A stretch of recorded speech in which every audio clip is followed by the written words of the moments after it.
Okay, so today on the Scenic Route Podcast, I'm talking to SaCola, and we're gonna go deep and fast because I've had the pleasure of being on her podcast before, and we went like down the rabbit hole and down where it hurts really fast, but with like a chuckle, and it was great fun. So I'm gonna link the episode as well, so go have a listen. And today we're gonna talk about the relationship between what we do and how we define us, or how it defines us, or how we let it define us, and how, especially if you're in the online world, how there's so much shame around if you're doing something as a full gig or as a side hustle. And the word per se gives me the heebie jeebies. Like, I can't with that word. And we're gonna talk about all of this from and you're going to hear from me and SaCola, who both have like a side hustle, non-paid hobbies. Like, we are multi-passionate beings, right? Right. Amen. Yes, we are for sure. So, like, tell me, how did you realize, okay, there's something else I would like to do as like professionally? I'm not calling it a side hustle because I don't like the word side and the word hustle, and it's just, maybe we'll find a better term once this conversation runs its course. But Absolutely. for the sake of keyword bullshit bingo, how did you find your side hustle, or when did you realize, no, this ain't it? There's got to be more. Well, I started out my career in finance. Didn't plan on going into finance straight out of college. It just happened that way. And a lady came in and said, "Why don't you become a teacher?" Because I didn't look happy on my job. And she noticed it. And I was like, teachers don't make money. And even when I thought about becoming an educator, my mom was like, "Don't do it. You don't make money." And I've seen her do multiple things in education. And I went home and I told her what happened. And she was like, "Oh, sure. Why don't you become an educator?" And I was like, wait, I wasted 4 years of college doing speech, theater, broadcasting for you to tell me, "Oh, try education." So I did.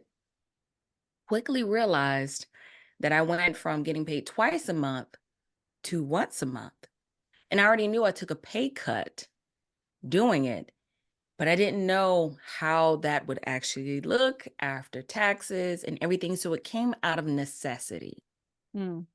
And in the field of education, particularly in most areas of the United States, most educators have a side gig or side hustle because of necessity.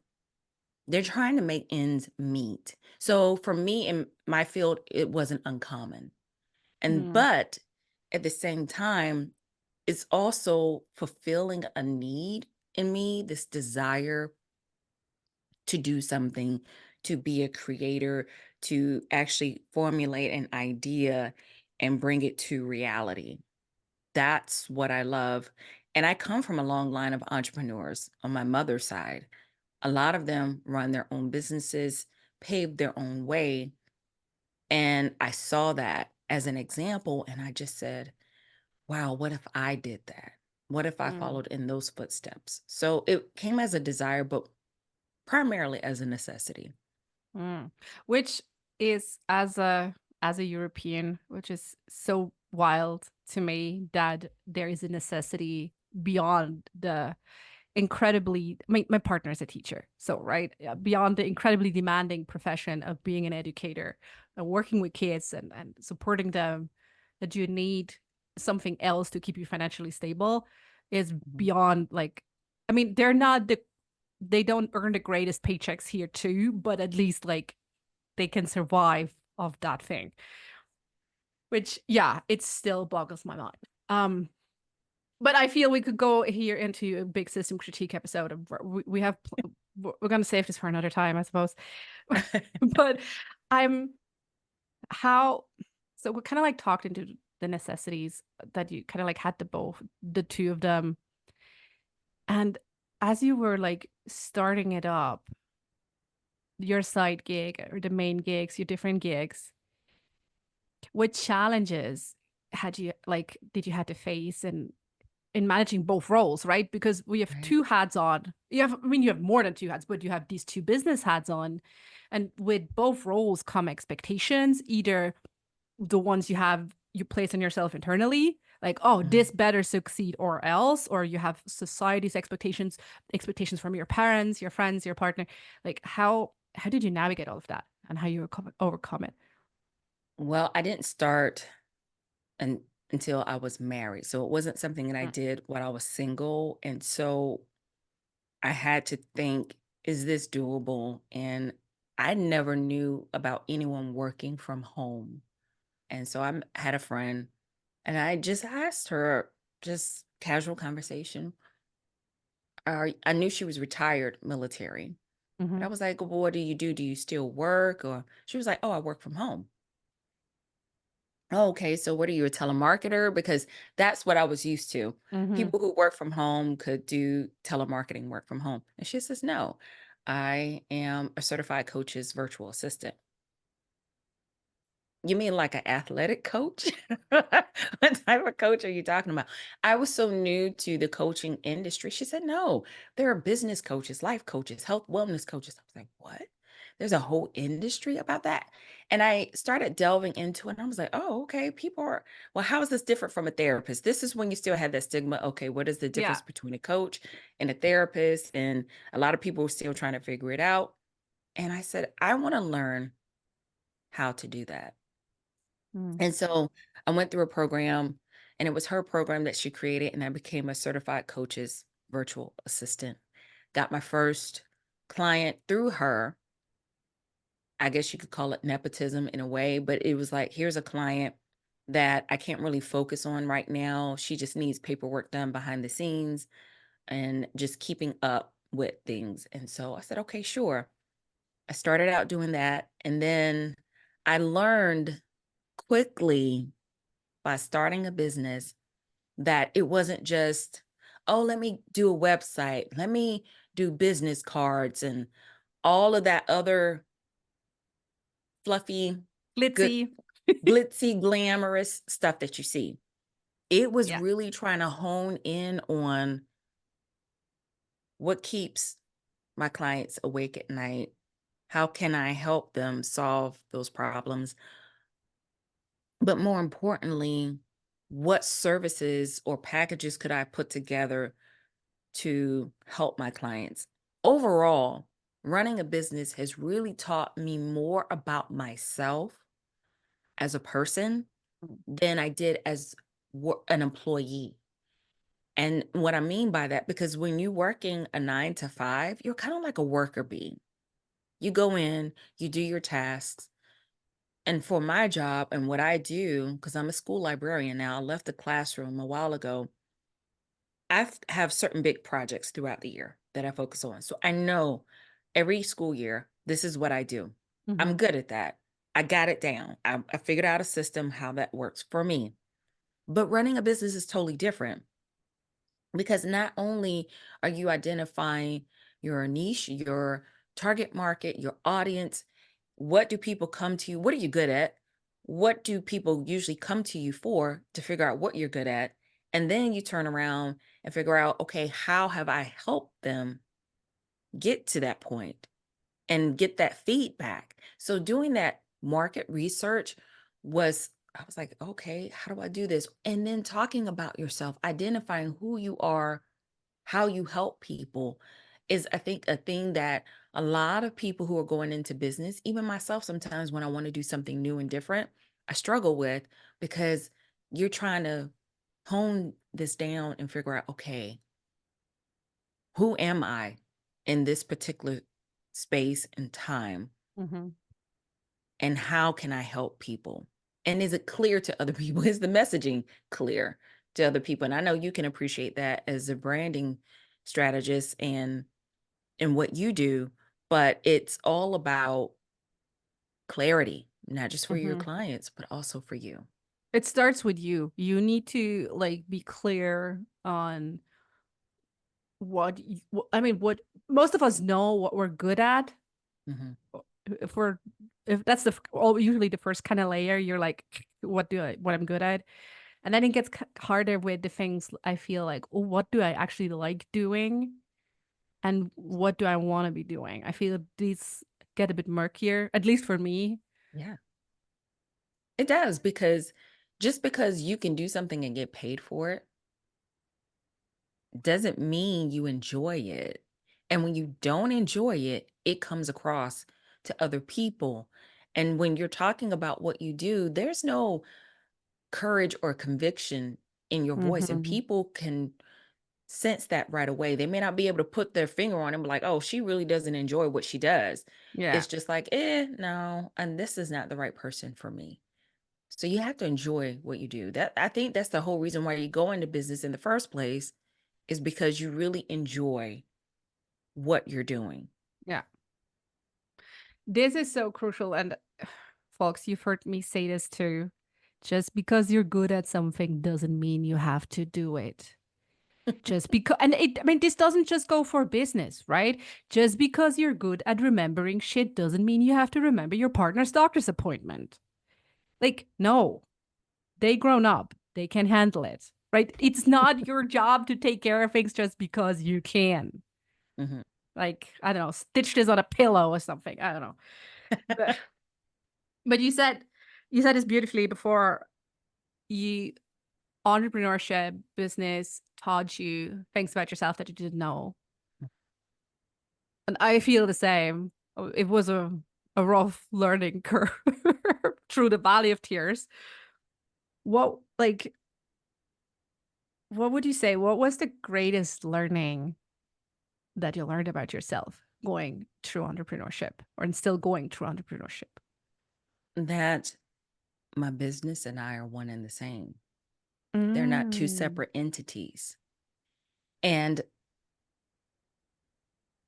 you can't hide behind a website and think that just because you put that up there, people will see it and read all this text on a website and say, oh, that's the person I want to work with.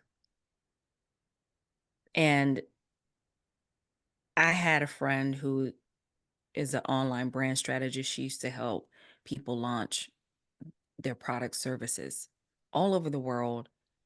And this is how I got introduced to Simon Sinek. She was a facilitator, a trained facilitator. And so she said, we're going to do a few sessions, going to break it down. Mhm. And it wasn't just about breaking my business down, it was actually breaking me down. Wow. And Mhm. it was like a therapy session. I was like, if this is what a really good therapy session is like, I need more of that to uncover things about myself. And I quickly realized why I was hiding Mm. behind a name, a website, and not putting myself forward. And I actually rebranded. I went from being a virtual assistant to a video marketing strategist because of a fear that I had when I was in college. And I was scared. And it was something that I thought I just knew that I would be great at. And people were Mhm. like, oh, SaCola, you would be so great at this.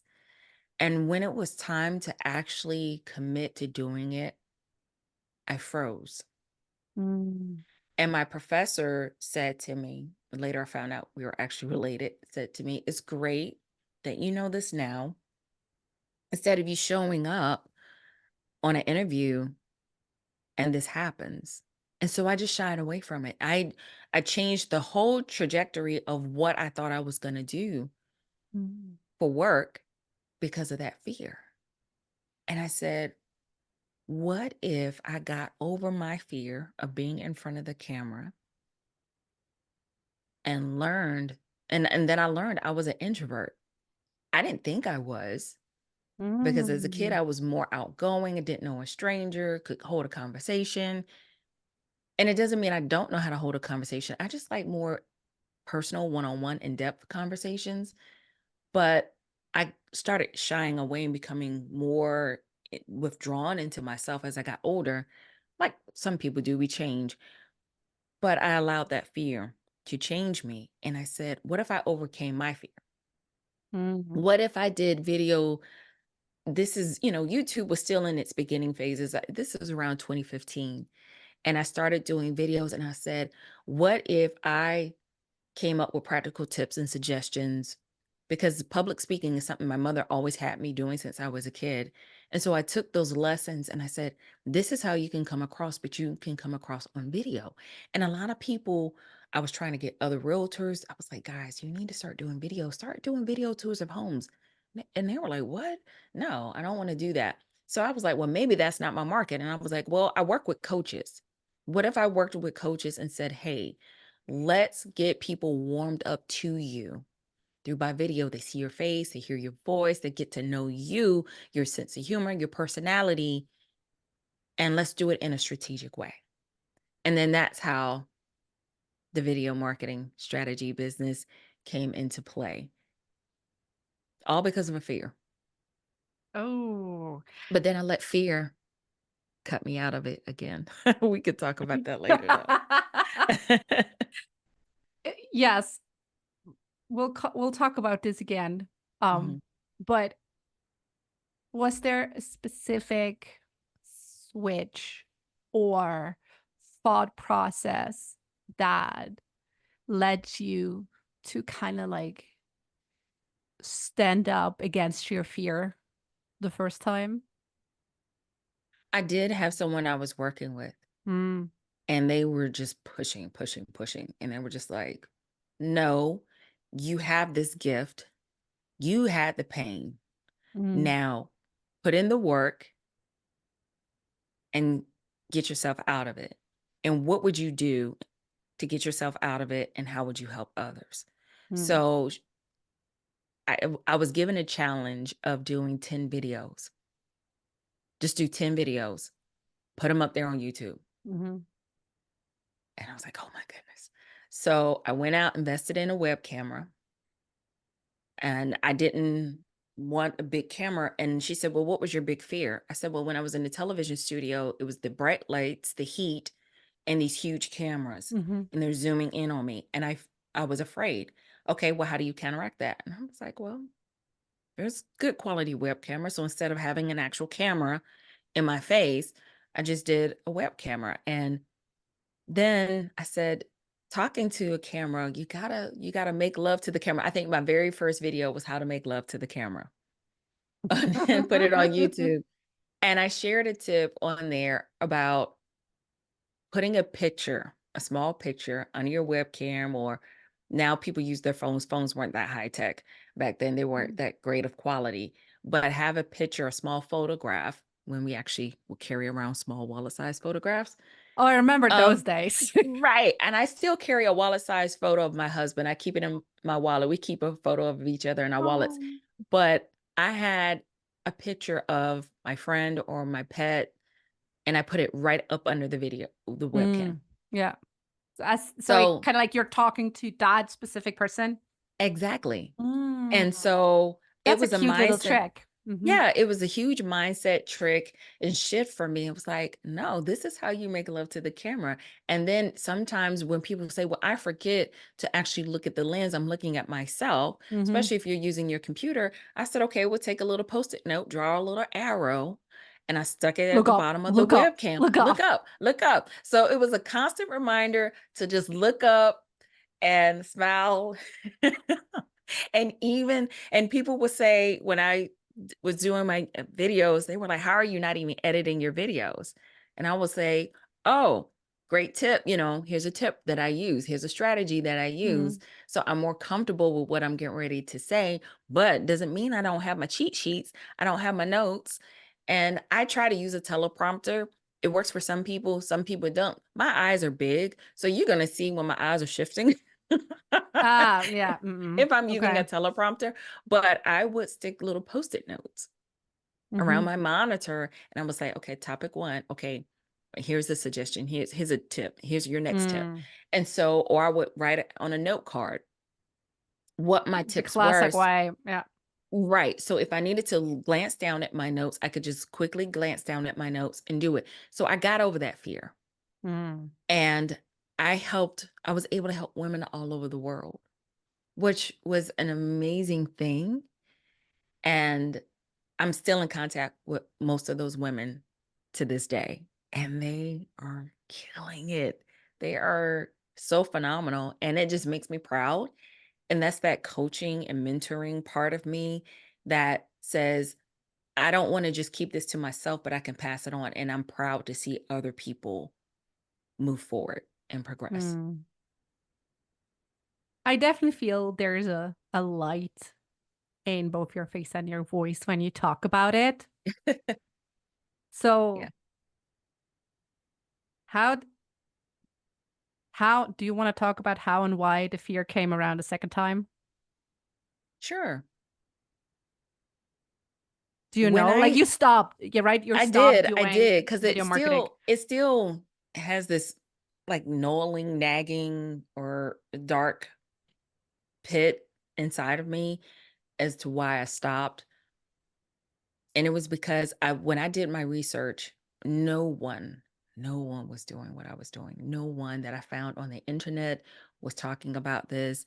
And my target market was particularly women who were not confident on camera. Mhm. It wasn't necessarily introverts, because I'm an introvert myself, and people like, you can't be an introvert doesn't mean that when I do something I don't bring my A game.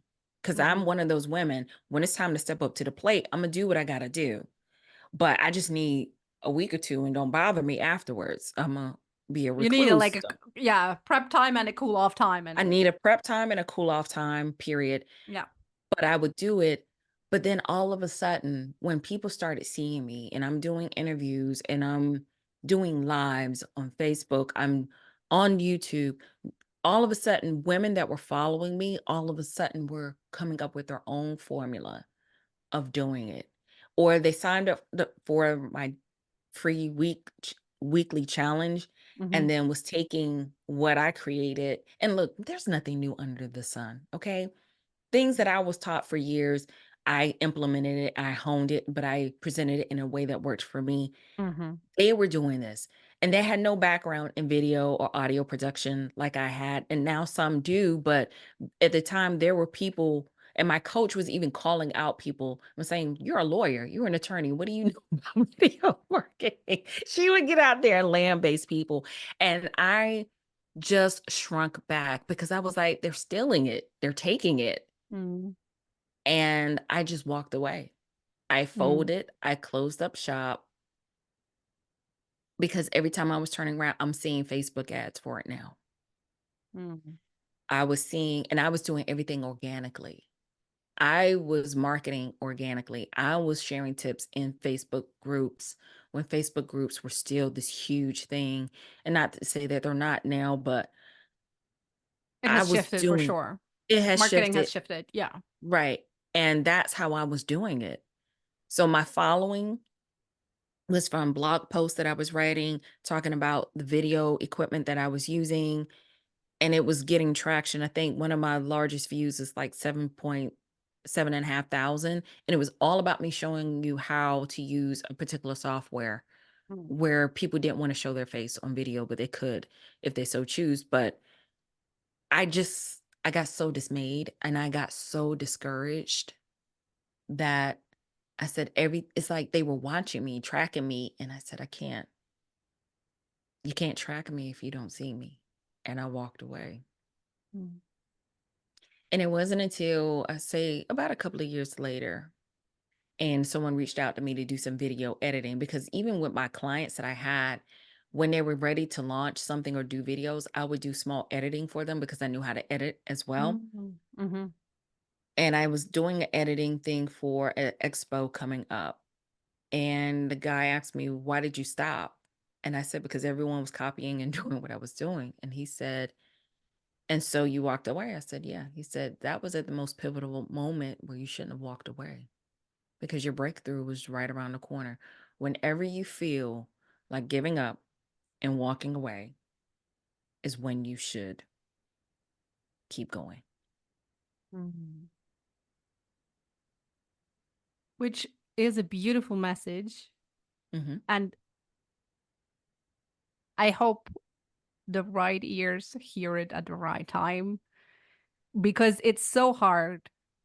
to constantly believe in you're doing the right thing, because it often, all the small things you're doing, they don't manifest right away.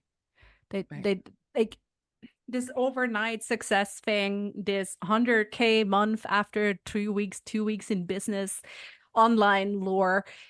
Sure, it might have happened to a couple of people, but it's not the reality for most of online businesses or businesses in general.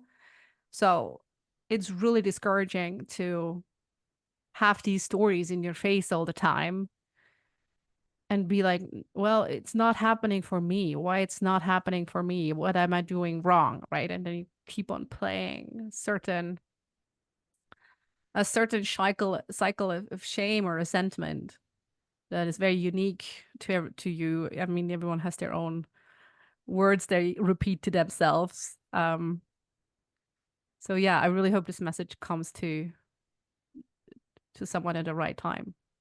I hope so, because I know better now. I do.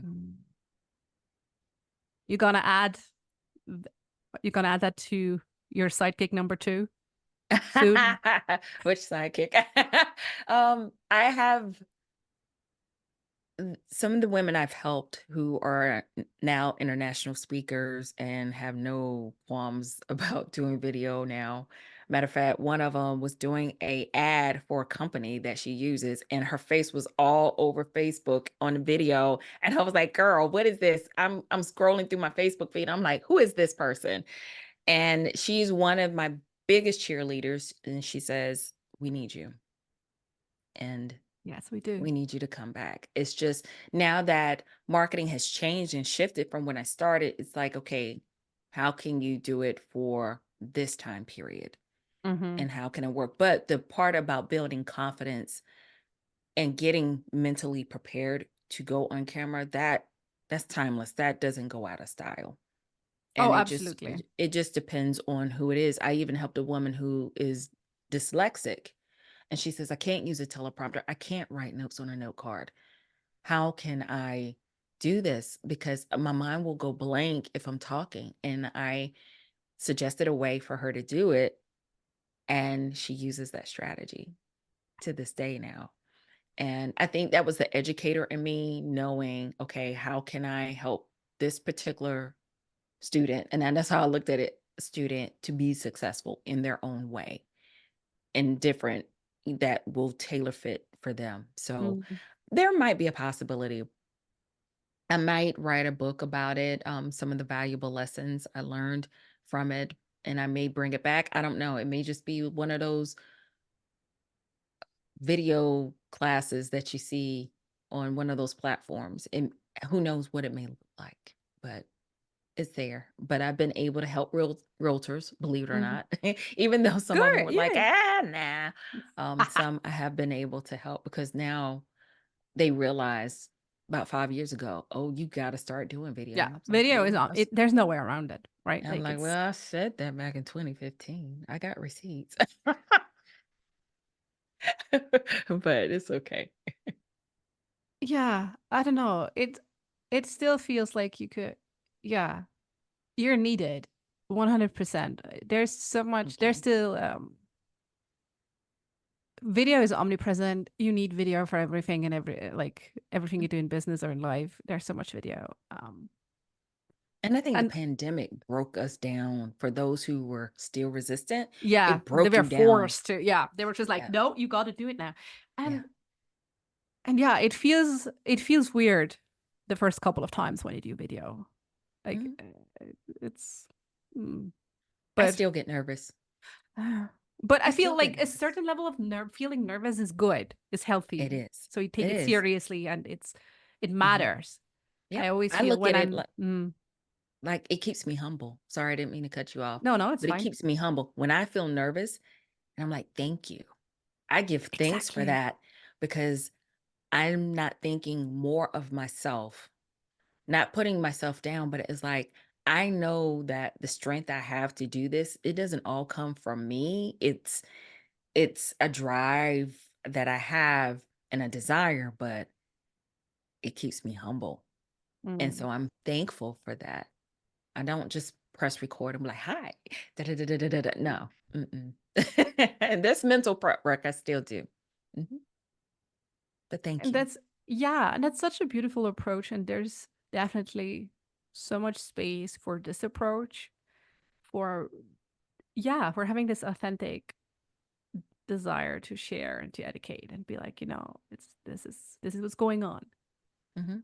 And people thought I was crazy. And I think that's where that Mm, stigma of what we call the side hustle or the, we've got to come up with another word or I another term for know. that side Ugh, hustle. I But hate side, I hate hustle. It's dual career is what I like to call it. dual Dual career. career. Oh, Yeah, okay. dual Yes. Okay. career. I can get behind that. Yeah. Dual Okay. career. Mm-hmm. And I think that's where the stigma comes from because a lot of people will sit here and go, "Well, isn't your daytime job enough? Didn't you or why?" And it's not that there's anything that's missing from your full-time job, but I think still working a 9 to 5 job is going to allow you to have a cushion. Mm-hmm. And it's also financial stability because, as we know, even having a 9 to 5 is not always guaranteed, but it gives you an avenue to try something out and see if it's a good fit for you. And if Mm-hmm. it's not a good fit for you, then it gives you also time to go back to the drawing board to figure out what else. But just for someone who decides, I want to do a career because I'm really passionate about this, or I feel like I have a purpose in doing this, it takes courage, it takes confidence, it takes this inner strength that you may not know that you had. There are a lot of people who have wonderful ideas out there, but they don't execute them, Mm-hmm. or they don't know how to look at it and say, how can I leverage this to where I can get paid for it? Because other than that, it's going to be a hobby. But I read somewhere, and I can't quite remember it, but a statistic was, I think approximately 45% of Americans are dual career. And it is That's a whole because lot. Yeah. that is a whole lot, only because it's not just about making extra money. Mm-hmm. Sitting at home during the pandemic, you have seen this huge influx of dual career because it can provide a sense of fulfillment Mm-hmm. for people and purpose that might be missing in their lives. Because let's just face it, when you're sitting at home and you're looking at these four walls, all you have and all you were stuck with was you, yourself, and your family. And Netflix reruns. I I mean, we tried to all watched The stay. Tiger King. I think that was the first day of I the don't death. have Netflix, Okay, so good for you. I'm odd woman out. I don't have Netflix.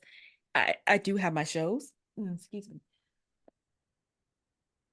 Sorry, you may have to edit that one out. Hold on.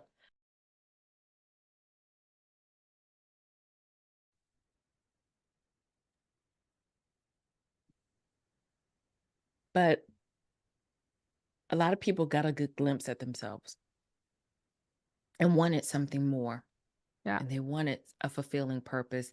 So there's no shame in it. But I'm also going to touch on this other stigma too for dual career. Yes, please. Some people might just feel jealous. Ooh, They okay. might Bring the feel tea. jealous. They might feel jealous, or they might feel threatened Mm-hmm.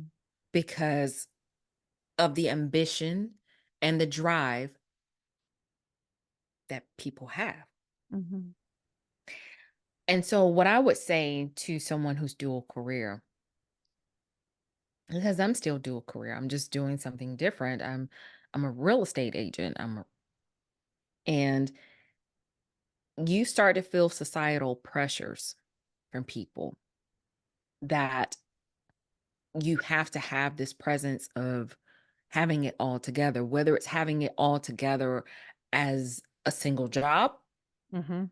or a single well-paying job. And what I like to call a job Job stands for just over broke. There are some well-paying jobs out there, but I call it just over broke. And I came up with that. I even wrote a poem about that because being in education, we would joke all the time that you weren't making enough money. We barely had money for gas to get back and forth to work. But it's the societal pressures that people feel like, well, you should have just got a well-paying job because that's part of the American dream, right? Mm-hmm. You go to college and you're supposed to, or you get a trade and you make good money at doing that. And you do that 30, 40 years. And then by the time you retire, you're too old to travel and do all the other things you want to do. And I've seen that happen Mm-hmm. where other educators would work past their time where they could get full retirement. And I'm like, why are you still here? And it's because of necessity. Mm-hmm. And then only a couple of years later, after they retired, some of them didn't even get to enjoy retirement because they were sick and they passed away. So I would say this: don't let societal pressures dictate to you that you cannot be dual career. I was told when I got into real estate 4 years ago that don't tell your clients that you have a full-time job.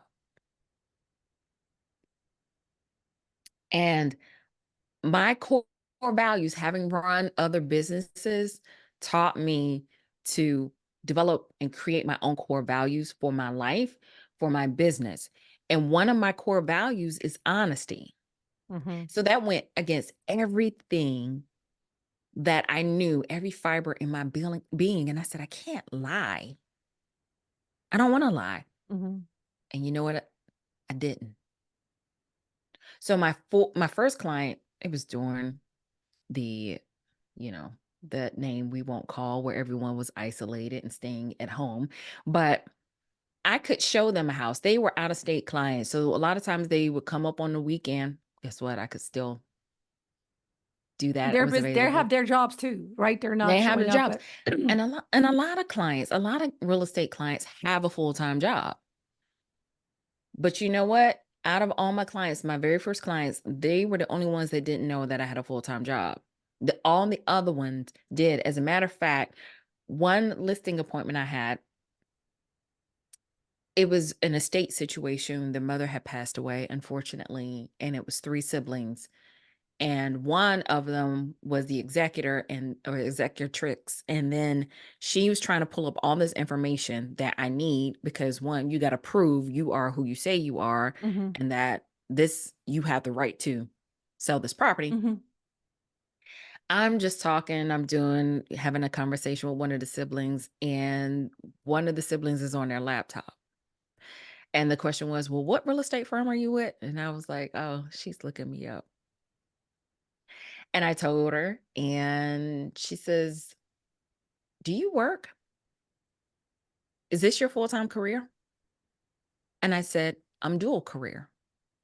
And I said, I do this, but I also work in a school. Mm-hmm. And she says, well, I'm just concerned that you will have the bandwidth to take on this, and work with us. Mm-hmm. And I said, I can guarantee you I do. And I looked at them straight in their face and I said, I can guarantee you I do. I said, because I've structured my business in a way where I will only take on so many clients at a time. I said, and I know my bandwidth. I know when too much is too much. And I can tell you right now, out of the clients that I have, one is pregnant, they're out of state, they got to sell their home before they can buy a home here. I said, so we're trying to wait on that. Another one, I said, they're not really ready right now. They got some things to work on. I said, but what I can guarantee you right now is that you will receive full concierge service with me. Because I did not lie. Mm-hmm. Because if you type in my name, you could probably find out stuff, Oh God, yes. the internet. And she could see where I was, things about me. But because I didn't lie, that's how I got to work with them. And I never lied. I never lied. And people will tell you don't lie, or even in real estate. And I'm just going to go ahead and put this out here too. If there's anyone who is in the real estate business, and you are working with someone who's dual career, I have been looked down upon Mm-hmm. because I was dual career by Yes. other colleagues or other business owners who are in real estate, like I'm less than. No, that doesn't make someone less than because they are dual career. And some of the dual career agents are some of the top producing agents out there. And they're really good at what they do. So you shouldn't downplay or look down upon anyone because they have a full-time job. No, Mm-hmm. for me, I think I'm smart because I'm so close to early retirement. I can count on less than 5 fingers how many years I have left to early retirement. Lord willing, I make it to that point, but I'm going to walk away. Benefits and a paycheck Mm-hmm. to the end of my days. To me, I think that's smart. And if Yeah. that means I want to stack up money for my retirement, but I also have created another revenue stream for me when I retire. So that way I don't have to work out of necessity. I don't have to operate out of scarcity and lack. I can take on clients that I really truly want to work with that are a right fit for me. I'm not sitting out here throwing money at a bunch of ads, running out here trying to show and home, trying to make $1. Nope. The way I structured my business is the way I want it to run, even after that fact. Mm-hmm. So I just have to say that. I just had to put that out there, guys. If you don't take anything away from this, don't look at it as, don't let anybody look down on you because you're dual career. If you're taking that dual career to stack up, to invest, to grow so you can retire early, you speak and you counteract that with confidence, with Mm-hmm. courage and conviction. And so when anyone comes to you and says, "Oh, well, why are you working so many jobs?" or being a dual career, you have to reframe that narrative. Yes. Own the narrative, like own your own story and realign it with your values, as you said, right? Like Hmm. for it's honesty Right. and just being like, that's what it is. Hmm. And I mean, yes, amen. I feel like this is the gospel of SaCola. Yes. Um, Just, I mean, and if you struggle to figure out what should you say when someone asks you this, so the next time someone asks you mm, this question, let me see if I can reframe this. You're going to proudly explain to them that your move is a strategic move for your future and that you can share how it's helping you achieve your mm, goals, whether it's financial independence, career advancement, or personal fulfillment. When you come from an angle of not trying to play defense, and my thing is, instead of being reactive, be proactive. You speak proudly and you say, I'm setting myself up for financial success, for financial independence. This is going to allow me to retire early. yeah. Or for a fulfilling life, Or following my for more, curiosities and right, passions. right. For personal fulfillment Yeah. and for career advancement, however that looks. And I'll give you a prime example. I talked about this on an episode that's going to be released later. I have a friend I had interviewed on my podcast, and she is a pharmaceutical sales rep. Had been doing it about 20 years. She started formulating her business, and she was one of my video clients. Mm-hmm. She started formulating her business on sales, on how to come up with a sales formula, selling with integrity, with authenticity. And she structured her business that way on things that she learned from her job. Guess what? Now on her job, she's not always going out to doctors' offices or hospitals and things like that. She's teaching other pharmaceutical sales reps how to sell authentically and make genuine connections.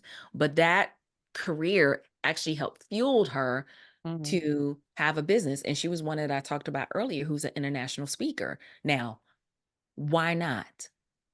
Yes. She has a fulfillment on both ends. She's getting a job she has a job, she has a career, that she's doing something that she loves, but she's also doing this on the side that she loves too. There's nothing wrong with that. So Yeah. instead of saying you've got the side hustle, nah, you're not hustling. I mean, I grew up in the hood, so I know what it's like to hustle, but your dual career. And some may say, SaCola, that's just semantics. Yeah. No, No, if it's not. however you look at Absolutely it. not. I feel we all should put dual careerist on our social media profiles. This should be like a badge of honor. No, but Right. I have a very smart friend. And when I was early on in my entrepreneur journey, he said it like this, actually being employed is not a smart move at all these days. And I mean, I've seen it with so many friends, right? They invested years and years with a company, and then there's one bad wind and all they're tossed out on the street without any afterthought, and they're kind of like rebuilding. So in our capitalistic system, like you don't matter, they don't care for you. Like it's each of their own kind of Mhm. mentality. So he said to me, it's actually a smart thing to be dual careered or multiple careered, because look at it like this: if you only have one employer, you have a lump risk. If that one's gonna fire you, you're out on the street with nothing. If you Mhm. lose a client or like one dual career, you still have another one or another client. Mhm. Your net is bigger. So it's actually a very smart thing to do. And I really love this reframe. I'm still thinking to this on for this reframe every now and then. I'm like, yeah, he was so right. It was absolutely the smart thing to do. And everyone else is kind of gaslighting you into saying, no, it's not, it's stupid. Yeah. And I'm like, no, no. So if you're listening, and if I hope you feel reassured by SaCola's gospel and my humble shares, that no, you can actually have a proud batch of dual careerists. Or if you're thinking of starting it, like, yeah, learn, I don't know, practice what you want to say. If people come at you, give you the side eye for having a dual career, or like try to belittle you, which I feel, I don't know, mostly happens to my to the clients to my female clients, where they're like, Mhm. oh, you take pictures of wedding, that is so cute, like. Ooh. And she's like, well, thank you, I charge like $7,000 for wedding pictures, but yeah, it's my cute little side hustle that sustains my family, thank you. Yeah, you know Like, what? I wouldn't even take offense to that. I would just I know. smile and say, yes, and I absolutely enjoy what I do. I get to capture people's memories, memorable milestones in their life, and I absolutely love it. When you shine the spotlight on the positive highlights of what you do, it shuts them down. They can't say anything. I've done that so many times. Do you honestly think in my job, there are people who know what I do? And I don't broadcast it a lot on my personal profile, number one, because I limit who's on my social media personally, Yeah. especially when it comes to my colleagues. And even those who may want to connect with me, if I know you're messy on my job, then you're not going to connect with me in my personal life anyway. So I'm careful about who is around and who knows what I do, first and foremost.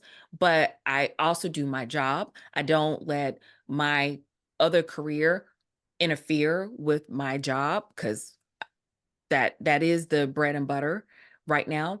However, just be cognizant about who is in your corner and who is not. And Mm-hmm. sometimes the worst feeling is when you think your family and friends are supposed to be in your corner, and then you find out that they don't.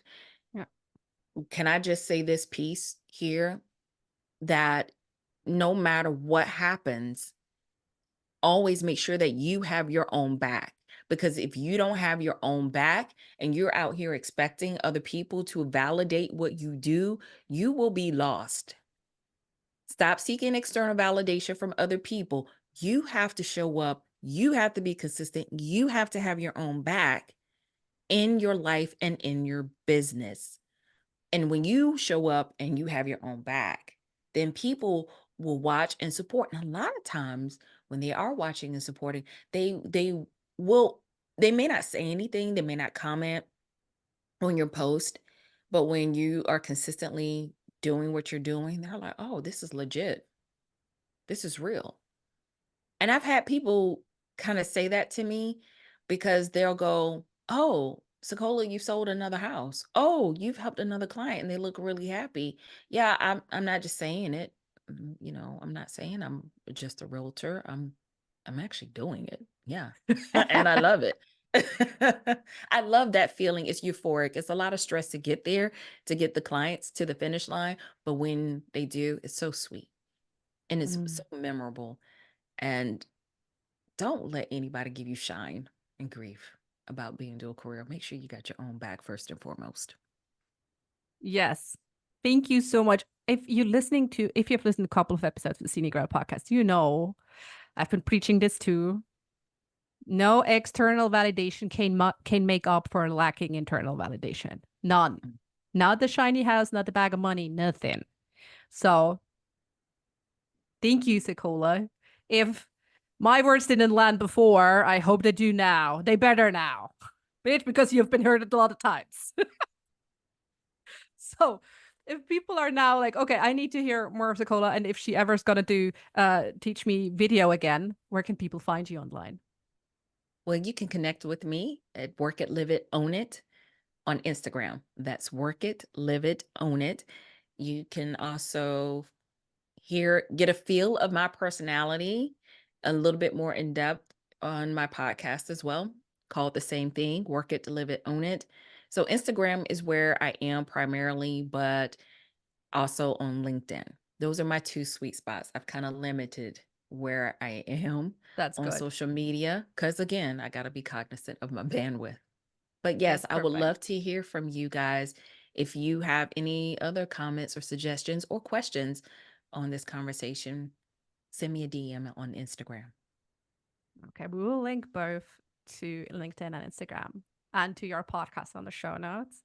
Make sure also to check out the episode SaCola recorded with me on branding and like authenticity and aligned action. So that's very much in the spirit of this conversation too, but from a different angle. Yes, we need to put a link down to that one as well, if you don't mind. I will. Yes, absolutely. I will.